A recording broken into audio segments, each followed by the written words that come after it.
భారత్ పాకిస్తాన్ మధ్య యుద్ధ భయం వెంటాడుతోంది. ఎస్పెషల్లీ పాకిస్తాన్లో భారత్ ఎప్పుడు ఎలాంటి చర్యలు తీసుకుంటుందో తెలియక పాకిస్తాన్ ఉక్కిరిబిక్కిరవుతూ ఉన్నటువంటి పరిస్థితి. అయితే తాజాగా భారత్ తీసుకుంటున్నటువంటి చర్యలతోటి పాకిస్తాన్ విలవిల్లాడుతోంది.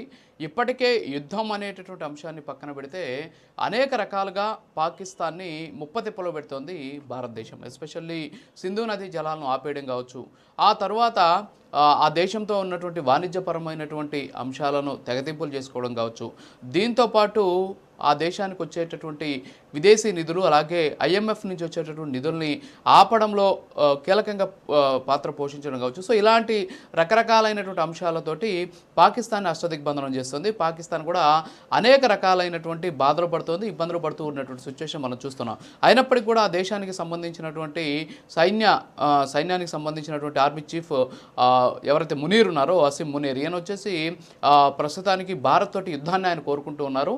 సరే, ఆయన కోరిక ఎందుకు తీర్చకూడదని చెప్పేసి భారత్ కూడా యుద్ధ సన్నాహాలు చేస్తూ ఉన్నటువంటి సిచ్యువేషన్ కనిపిస్తుంది. ఇందులో భాగంగానే నిన్న భారత్కి సంబంధించి ఒక కీలకమైనటువంటి అప్డేట్ వచ్చింది. ఏంటంటే రేపు భారతదేశంలో ఉన్నటువంటి అన్ని రాష్ట్రాల్లో కూడా యుద్ధ సన్నద్ధతకు సంబంధించి పౌరులను అలాగే విద్యార్థులను ఒక అవగాహన కల్పించాలి, మాక్ డ్రిల్ నిర్వహించాలి అని చెప్పేసి ఆదేశాలు కూడా జారీ అయినటువంటి సిచ్యువేషన్ కనిపిస్తుంది. దీంతో ఇప్పటికే రాష్ట్రాలు ఈ అంశానికి సంబంధించి దృష్టి కూడా కేంద్రీకరించాయి. దీంతోపాటు పాకిస్తాన్లో అక్కడ ఉన్నటువంటి ప్రజల నుంచి కూడా తీవ్రమైనటువంటి వ్యతిరేకత వ్యక్తమవుతుంది. సైన్యం కూడా తీవ్ర ఇబ్బందులు పడుతోంది. ఎందుకంటే కనీసం లాజిస్టిక్స్ కూడా లేక అక్కడ ఉన్నటువంటి సైన్యం రాజీనామాలు చేస్తూ ఉన్నటువంటి పరిస్థితి. అక్కడ ఉన్నటువంటి పాకిస్తాన్ ఆర్మీ యాక్ట్ ప్రకారం 1962 ప్రకారం వాళ్ళందరి మీద కూడా కఠిన చర్యలు తీసుకుంటామని చెప్పేసి పాకిస్తాన్ కూడా చెబుతూ ఉన్నటువంటి పరిస్థితి. సో ఏదేమైనప్పటికీ కూడా భారత్ కంటే పాకిస్తాన్కి తీవ్రస్థాయిలో నష్టం జరిగేటువంటి అవకాశం ఉన్నాయి. ఇప్పటికే ప్రపంచ దేశాల దగ్గరికి వెళ్ళి మోకరిల్లుతున్నటువంటి పాకిస్తాన్ ఇప్పుడు యుద్ధం అవసరమా అనేటటువంటి వాదన కూడా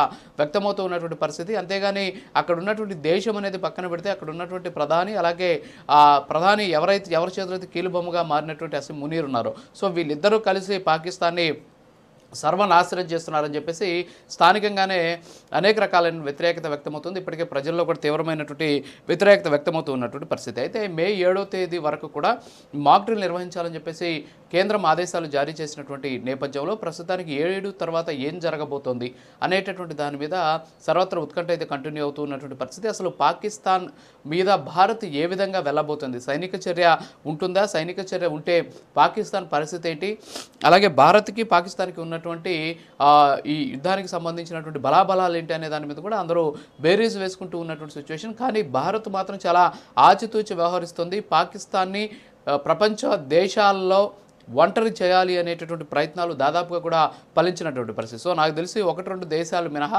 మిగతా అన్ని దేశాలు కూడా భారత్కి సపోర్ట్గానే ఉన్నాయి. నిన్న జరిగినటువంటి యుఎన్ సెక్యూరిటీ కౌన్సిల్ సమావేశంలో కూడా అక్కడ ఉన్నటువంటి అన్ని దేశాలు కూడా ముక్తఖండంతో ఉగ్రవాదాన్ని వ్యతిరేకించి అంతేకాకుండా పాకిస్తాన్ చర్యల మీద తీవ్రమైనటువంటి ఆగ్రహం కూడా వ్యక్తం చేసినటువంటి పరిస్థితి. అయితే ఈ సమావేశాన్ని కోరుకుందే పాకిస్తాన్. అయినప్పటికీ కూడా అక్కడ యుఎన్ సెక్యూరిటీ కౌన్సిల్లో పాకిస్తాన్కి వ్యతిరేకంగానే కొన్ని దేశాలు కూడా మాట్లాడినటువంటి సిచ్యువేషన్. అయితే కొందరు ఇంకా కూడా భారత్ చర్యలు తీసుకోవట్లేదు, భారత్ చేతకానితనం అని చెప్పేసి రాజకీయంగా దాన్ని వాడుకునేటటువంటి ప్రయత్నం కూడా దేశంలో జరుగుతూ ఉన్నటువంటి పరిస్థితి. సో ఏదైనప్పుడు కూడా మే 7వ తేదీ తర్వాత ఏం జరగబోతుంది అనే దాని మీద అయితే సర్వత్రా ఉత్కంఠ కంటిన్యూ అవుతూ ఉన్నటువంటి పరిస్థితి.